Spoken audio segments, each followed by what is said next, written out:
Welcome to Season 2 of Robbie Burns and Friends. This season is all about my brand new book, Digital Organization Tips for Music Teachers, which is first in the Prestissimo series, a series of technology tip books for music educators, published by Oxford University Press. Each episode, I will discuss one chapter of the book with an expert on that subject. For example, on the episode about note-taking, I will chat with a music education specialist who is an expert on note-taking. The goal of the podcast is to offer complementary material, not simply a regurgitation of the content in the chapter being discussed. Think of these as kind of like a B-side of each chapter of the book, or even better yet, a counterpoint, complete with meta-discussion and even an extension of the ideas already in the book into new territory as provided by the experience of the guest. This week's guest, my friend and colleague, Ben Denne. I'm with special guest, Ben Denne. Hello. Ben Denne is the Orchestra Director at the school where I work, Ellicott Mills Middle School, in the Howard County Public School System. And as you know, every episode this season is about my book, Digital Organization Tips for Music Teachers. And the idea to have you do this was because I put it out to the internet that I was looking for a music educator who had an interest in cloud drives, which is the chapter that we're talking about. So like Dropbox, Google Drive, and specifically using those in a like productivity situation where you're a classroom teacher, not necessarily dealing with student work, but you just wanted to be more organized. And then it struck me that we probably on our team here have the most elaborate Google Drive and Dropbox workflow of any music teachers that I know. Probably. Yeah, so I thought a good way to go about this would be, like I talk about a number of different cloud drives in the book. I thought maybe the best way to do this so that it's not just regurgitating the chapter is to just talk about how we as a team use each one of these, because I think the primary selling point of a lot of these apps is the collaborative features. Certainly. So which one do you want to start with?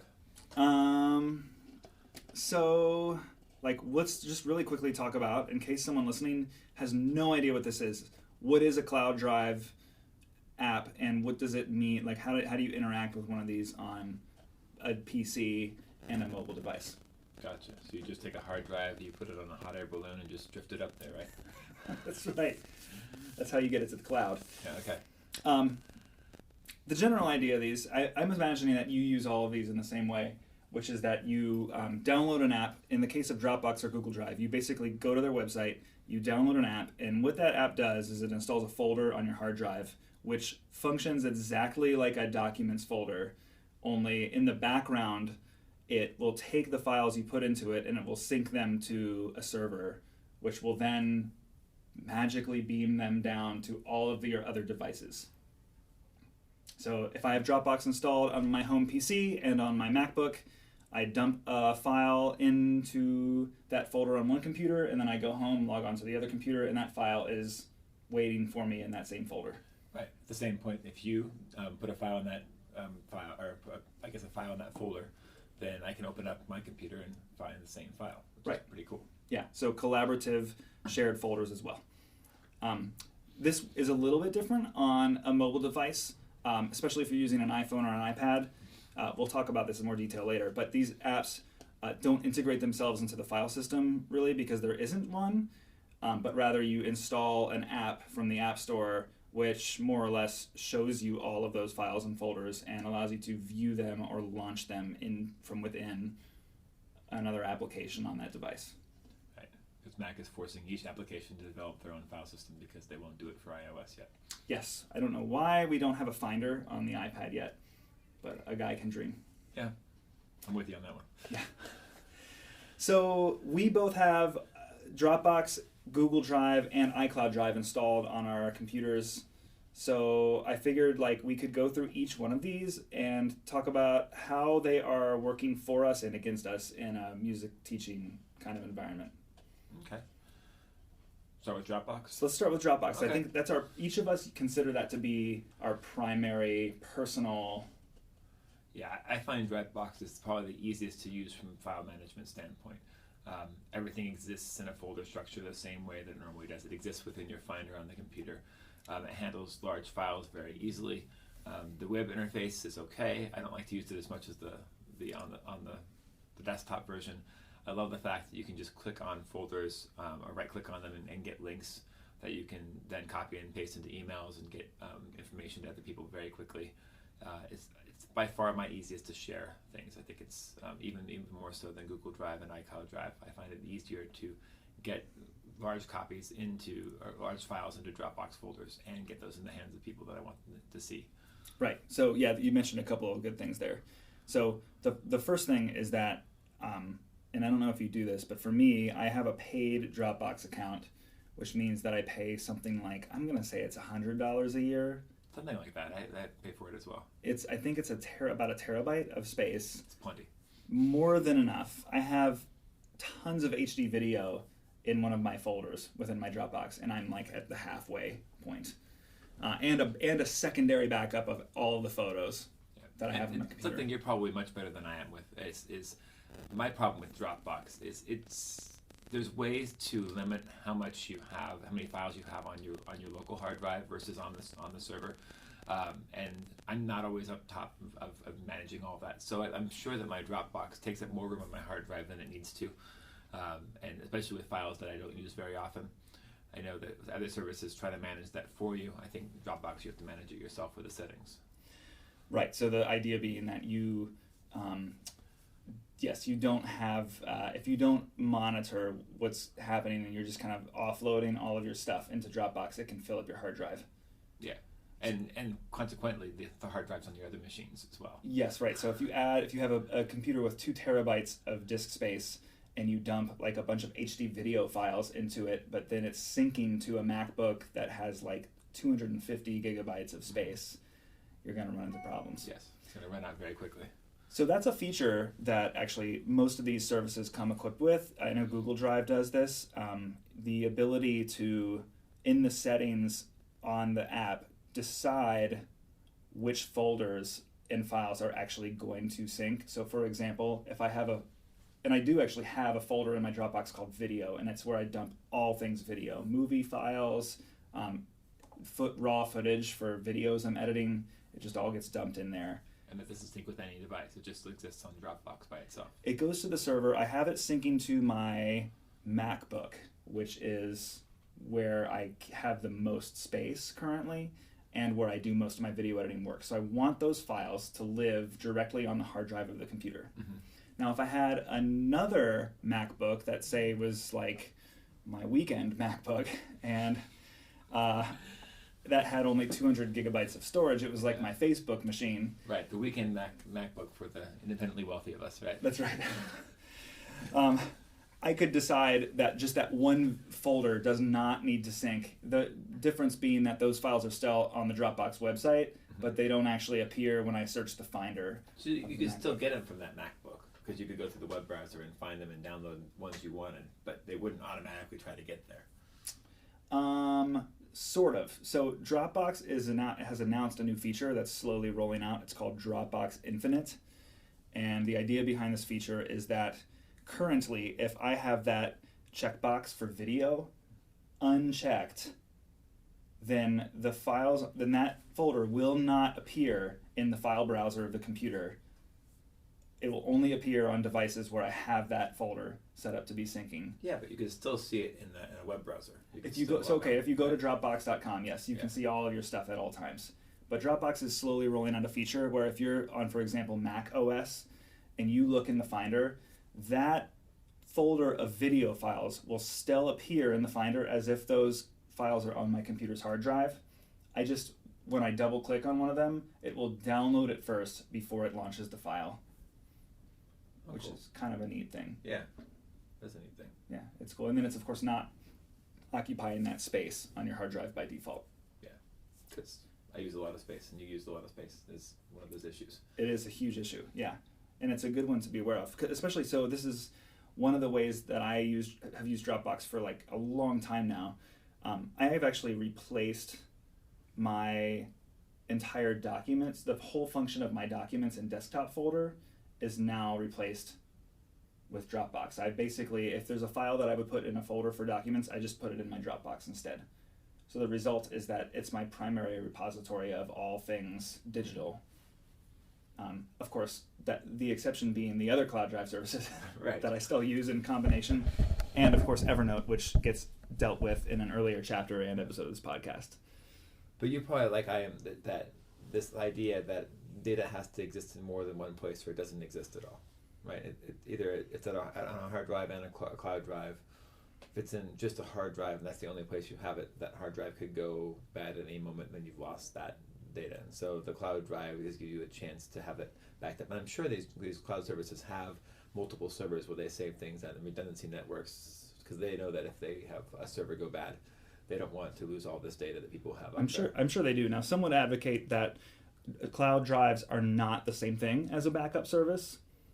That being said, every new computer I get takes me only a couple of hours to get set up and running because most of my data is in Dropbox. I do use a service called Backblaze. I know you use one called CrashPlan, Yep. which is an off-site backup for the entire contents of the computer's hard drive, not just the files that you manually put inside. And both those would be recoverable, but with very, very long processes and time commitments to get that back. Yes. Those are like last resort. Like, I want to make sure I have my data. That's the cheap plan to back it up. But if you're going to reload the data from the entire computer from that, it's not going to work so well. Sure. So you had mentioned sharing stuff with Dropbox is easy, and I agree. I think Dropbox is so consistently fast that if you want to share a file with someone, rather than putting that in an email attachment, especially something like okay, great example. Just the other day, you're filling out an application where you needed to submit some online video, and I had edited a video for you, and those video files were rather large, and something I'm not going to attach in an email to you. Right, but in Dropbox, you put them in a folder, and within a matter of seconds, they're on my desktop, which was really cool. Right, and so all I did was I dragged those video files into my Dropbox folder, and on the Mac, it's insanely easy. You right-click on the file or the folder, and then you have a little option to basically just copy the URL to your clipboard. So then all I do is I find an email or a messaging app, and I hit Command V for paste, and then you have this URL, which takes you straight into that folder on the internet where you can download them. Yep.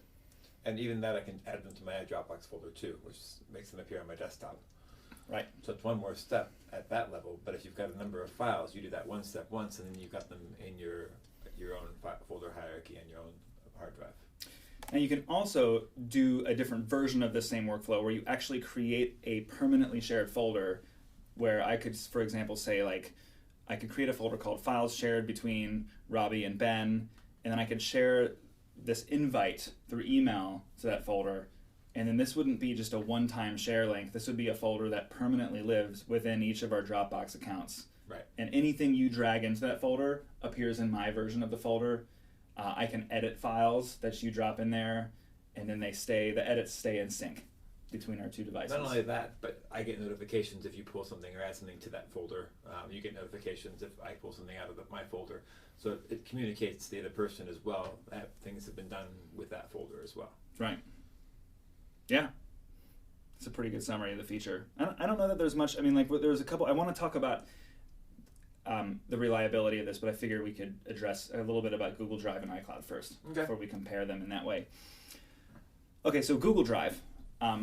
We are actually using Google Drive as a shared platform for our music team of 4 different teachers to keep all of the files that we collaborate on in the same place. Right. Now, Google Drive is really the same. It's the same offering. It's got a web interface.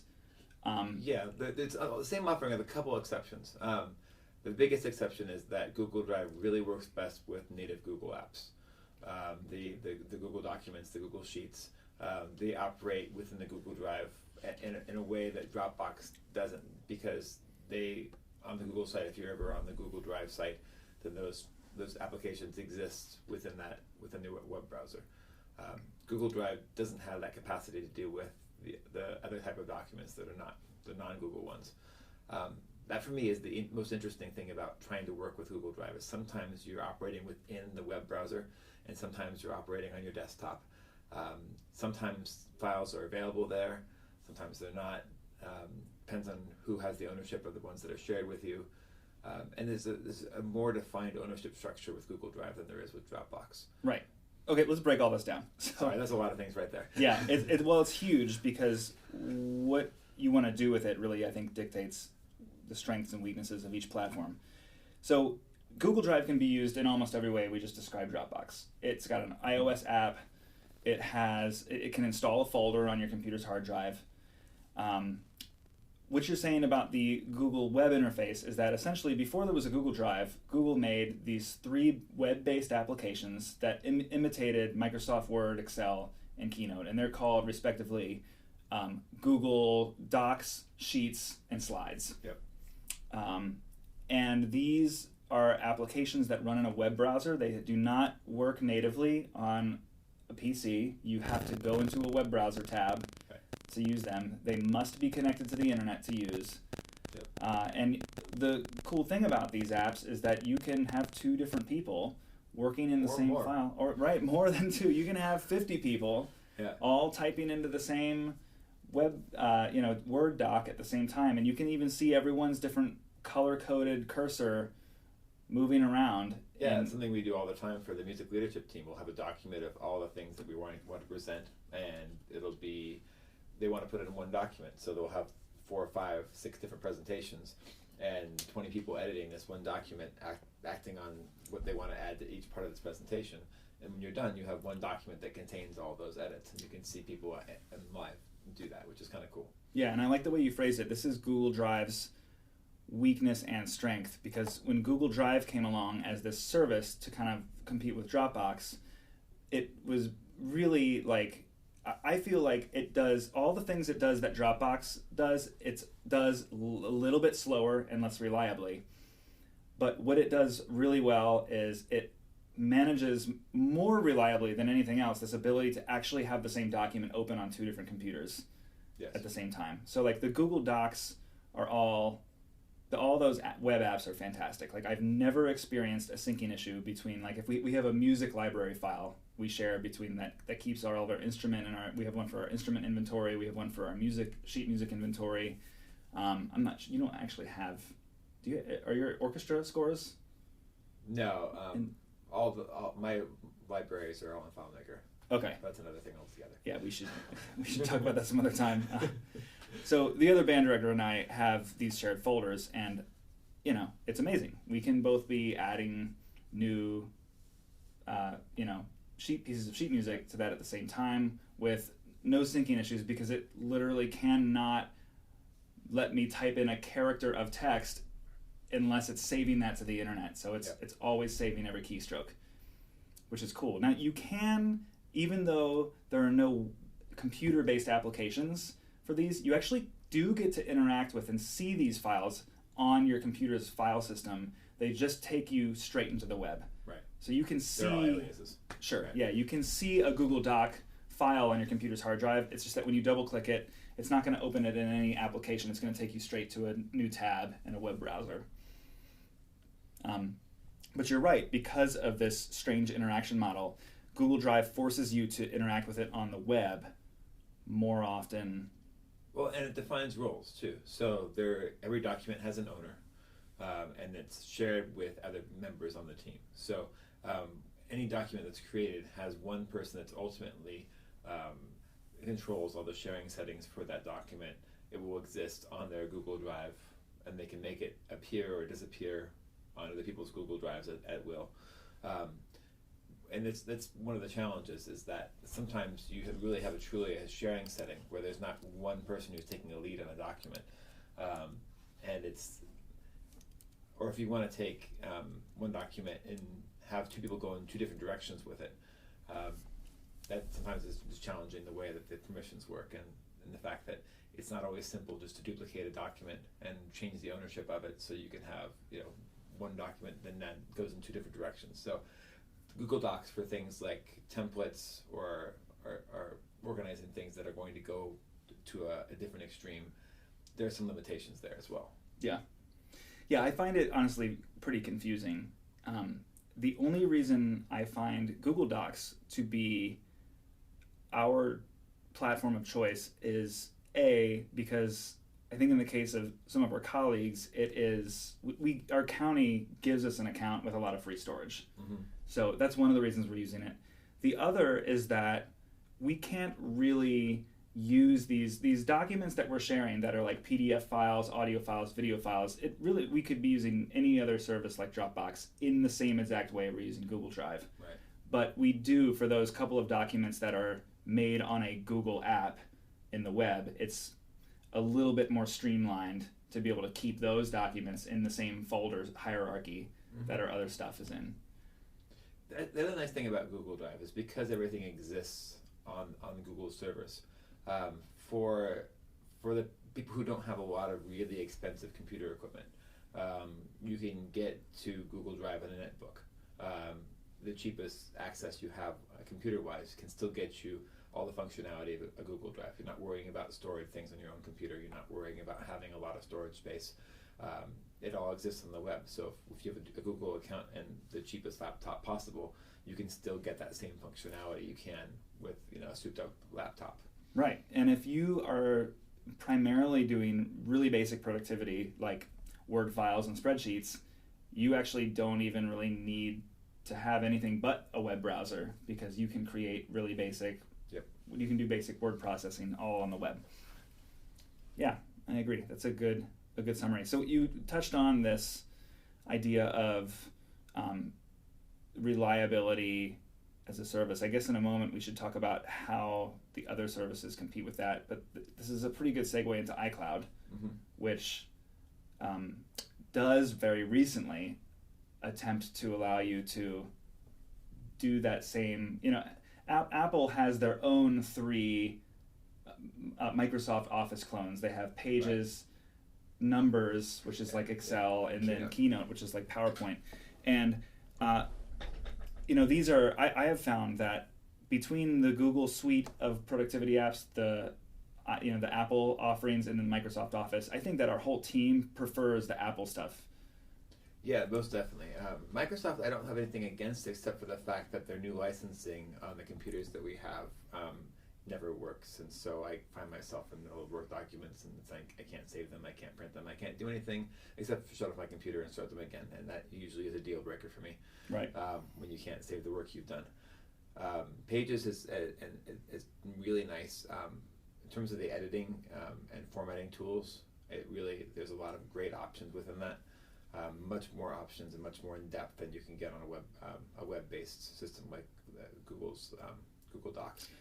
Yeah, maybe not quite as much power as Microsoft Office, but the editing tools are very intuitive and they're very designer friendly. They feel like they're laid out for someone who wants to think about what a document looks like, not necessarily how it functions.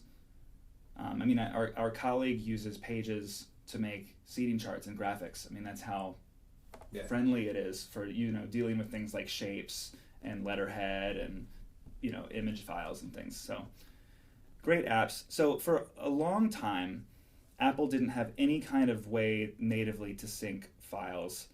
They're famously, Steve Jobs, Dropbox was thinking about trying to sell the company to Apple, and I think Steve Jobs famously said that Dropbox is a service, not a product, and that relationship never quite materialized. Yeah. So it's always interesting to think about what that could have been, but right. Well, it's getting to be that point now.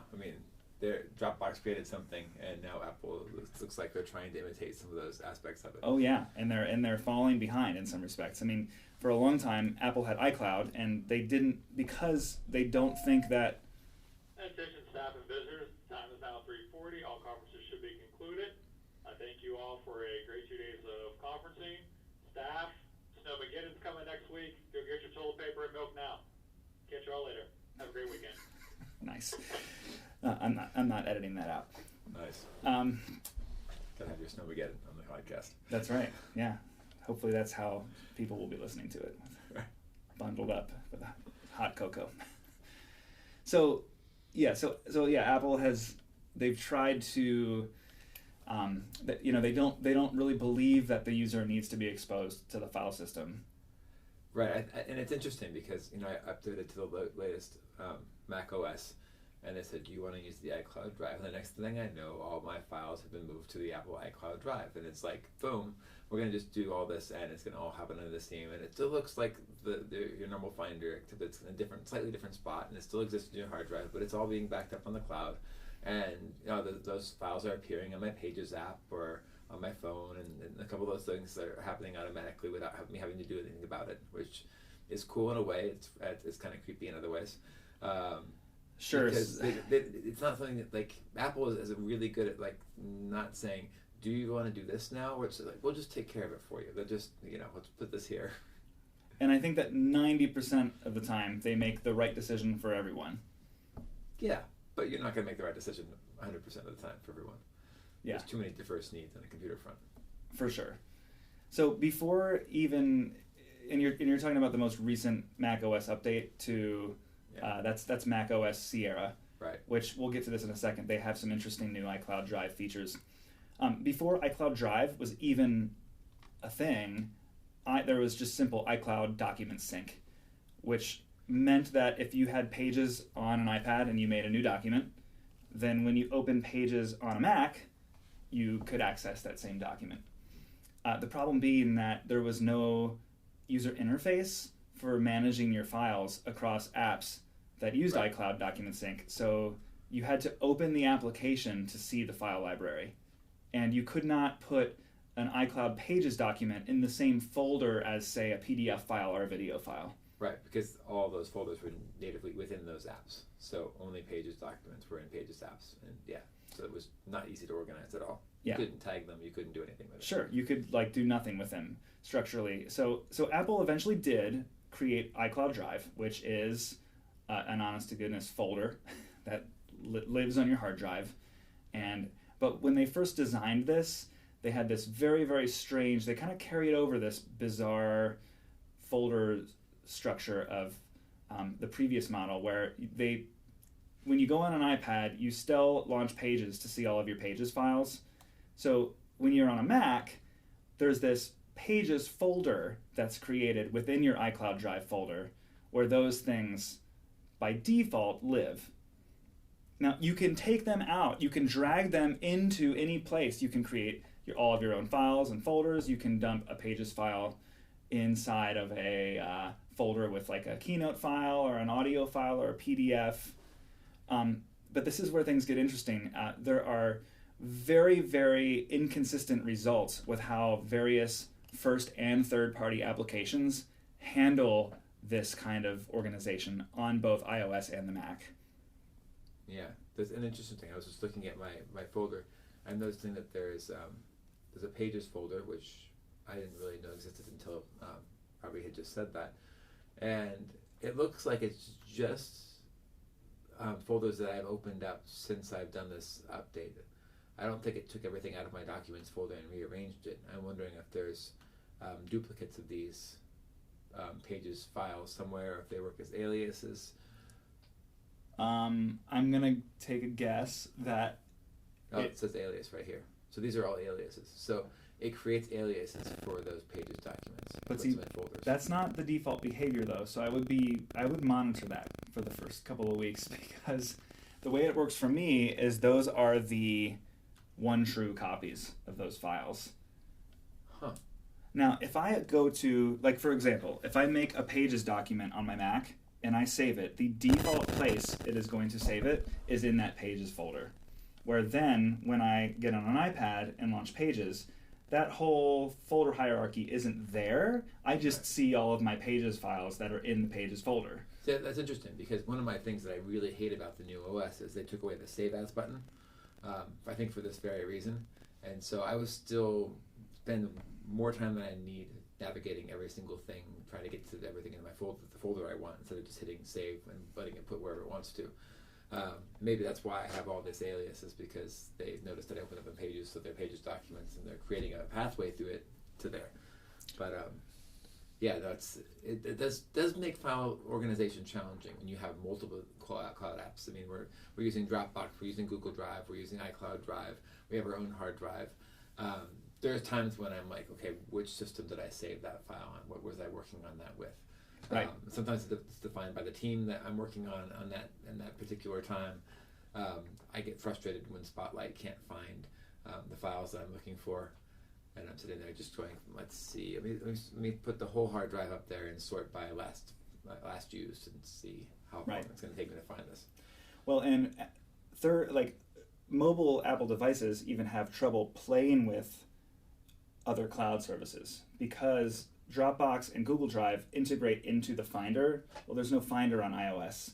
So the way that iOS deals with this is it used to be that if you wanted to open a Pages file in your Dropbox account, you would open the Dropbox app on the iPad. Right. You would open the file, and then you would have to do what's called open in, and then you would select the app you wanted to open the file in. Of course, this would create a duplicate copy of that file in the Pages app, which is now syncing across your multiple devices as a duplicate copy. Save the changes. With your changes, which is not going to be saved in Dropbox. Right, so then you have to save it. I mean, the way I used to do it back in 2011 was I would then email the file back to myself, open it in Dropbox, but then I would have to delete the old copy from Dropbox, but then I would have to go into the Pages app and delete that copy too. Yeah, and most people are listening to this going, there's no way I'm dealing with that. Now, you fortunately don't really have to anymore because iOS does have a file system now, kind of. It is entirely cloud-based. It's called the Document Picker. And what happens is when you're in a third-party app that supports the Document Picker, there's a little button that usually looks like a plus icon in the upper left corner, and you click on it, and it brings up a browser that says Google Drive, Dropbox, iCloud Drive, and it's essentially a file picker that can look into these different accounts and find files. Now, there's a whole lot of discrepancy over how these different cloud services work. In fact, I'm going to put in the show notes to this podcast a link to an episode of a podcast called Canvas, where they actually talk at length about how the document picker works from a technical development standpoint. Yep. Because you'd think it would be as natural as just opening a file, editing it, and then saving it back to the same location. And it is intended to work that way, but Dropbox, for example, does not support that in every instance. So there are certain apps on my iPad that cannot open a Dropbox file in place and then save directly back. Right.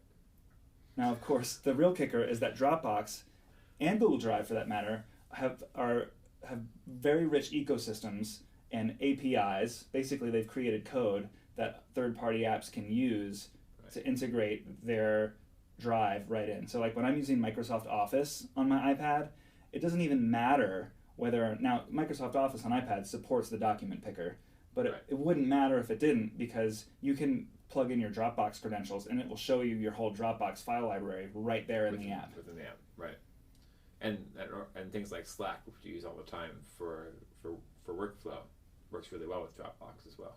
Mm-hmm. Yeah, so Slack is it's a messaging tool. We use it to it's a little bit of a replacement for text message and email. We use it to share a lot of these links. It does a really great job showing the, a rich preview of the thumbnail. Yeah. It does. It has a lot of really cool features. I'll link that in the notes as well.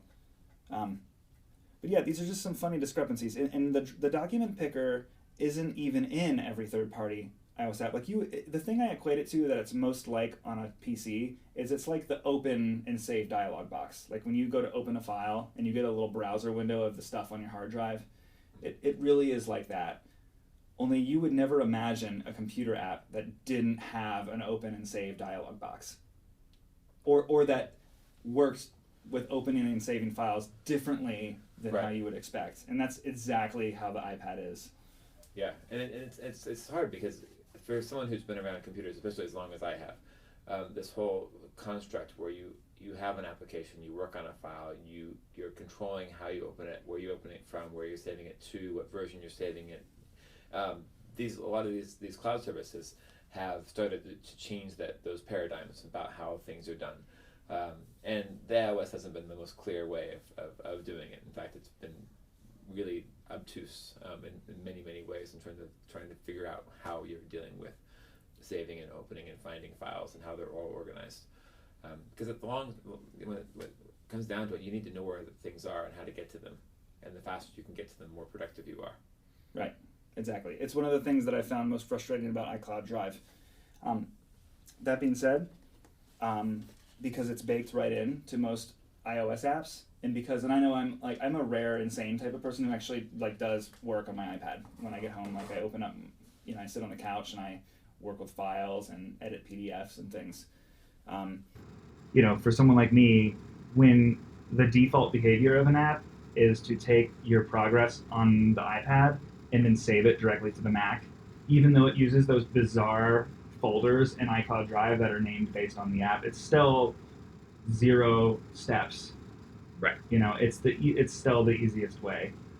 So I tend to keep any app that plays really nice between an iPad and a Mac. I tend to keep those in the iCloud Drive folders. But then all of my other personal stuff is in Dropbox. And you do that a lot more because you have a newer iPad. My newest iPad is an iPad 2. It doesn't really function for anything more than very, very basic web browsing and a couple of applications, a couple games that I have for my 4-year-old.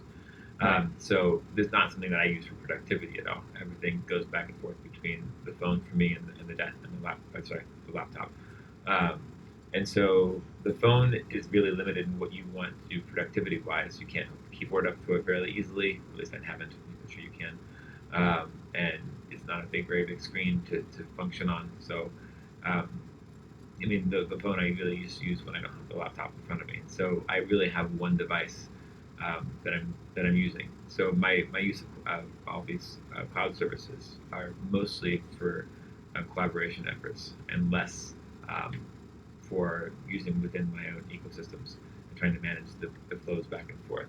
Whereas you work on these items on your iPad almost as much as you do on your computer, if not more so. Right. Now, speaking of collaboration, iCloud has a new beta feature, which I alluded to earlier, where it's like competing with the Google Docs apps. They've taken these really strong native desktop applications, the pages, the numbers, and the keynote, and they have now allowed you to basically share a link with someone to a file, and so that you can both have Keynote open on the same file in Keynote open on 2 different computers from 2 different users, and you can be typing into the same file at the same time.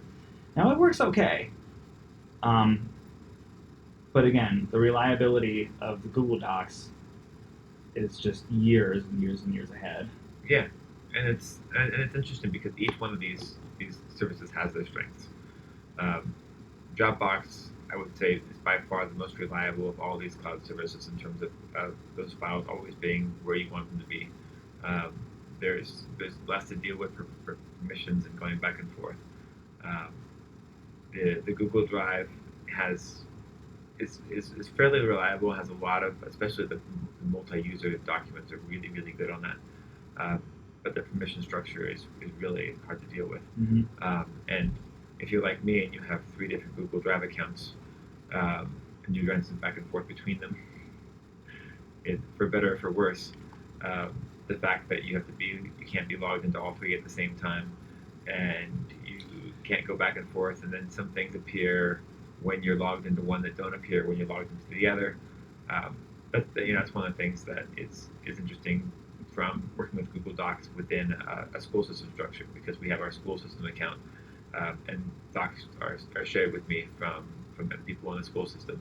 But when I'm logged on my personal Gmail account, those documents that are shared with me don't appear anymore. Now I have shared my entire folder with the school system with my entire personal, and go back and forth, so I can get them mostly on my desktop. Now you've done this by creating a root level folder in your Google Drive on both accounts. Yes.